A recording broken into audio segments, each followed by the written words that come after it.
అందరికీ నమస్కారం. Welcome to Eshu's kitchen.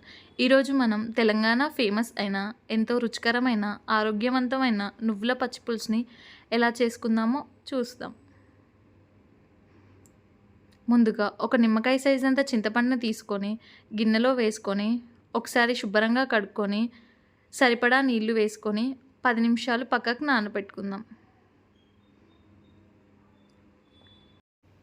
తర్వాత స్టవ్ మీద ఒక కడాయి పెట్టుకొని ఒక 3 టీ స్పూన్ల నువ్వుల్ని వేసుకొని దోరగా చిటపటమనేంత వరకు వేయించుకోవాలి.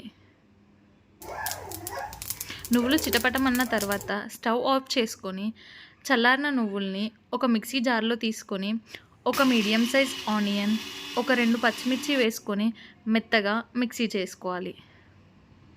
తరువాత నానబెట్టుకున్న చింతపండులో నుంచి గుజ్జు తీసుకొని సరిపడా నీళ్లు వేసుకొని చింతపండు రసం తయారు చేసుకోవాలి.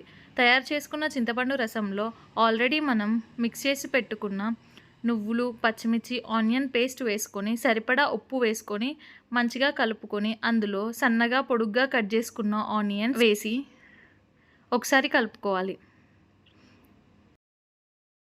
తరువాత స్టవ్ మీద ఒక చిన్న పోపు ప్యాన్ పెట్టుకొని తడకా తయారు చేసుకుందాం. ముందుగా ఒక 2 టేబుల్ స్పూన్ ఆయిల్ వేసి అందులో మస్టర్డ్ సీడ్స్, ఆవాలు, కొద్దిగా జీలకర్ర, ఒక 2 ఎండుమిర్చి, అలాగే కొంచెం కరివేపాకు వేసుకొని పోపును మంచిగా వేయించుకోవాలి.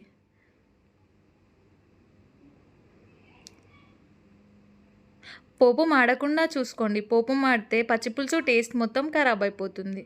కాబట్టి పోపును మంచిగా వేయించుకొని ఆల్రెడీ మనం తయారు చేసి పెట్టుకున్న పచ్చిపులుసులో ఈ పోపును వేసుకొని మంచిగా కలుపుకొని వేడి వేడి అన్నంలో ఒక 2 గంటల పచ్చిపులుసు వేసుకొని మంచిగా కలుపుకొని తిన్నామంటే ఇంకేం కూరలో అవసరం లేకుండా ఈ పచ్చిపులుసుతోటి అన్నం అంతా ఖాళీ చేయొచ్చు.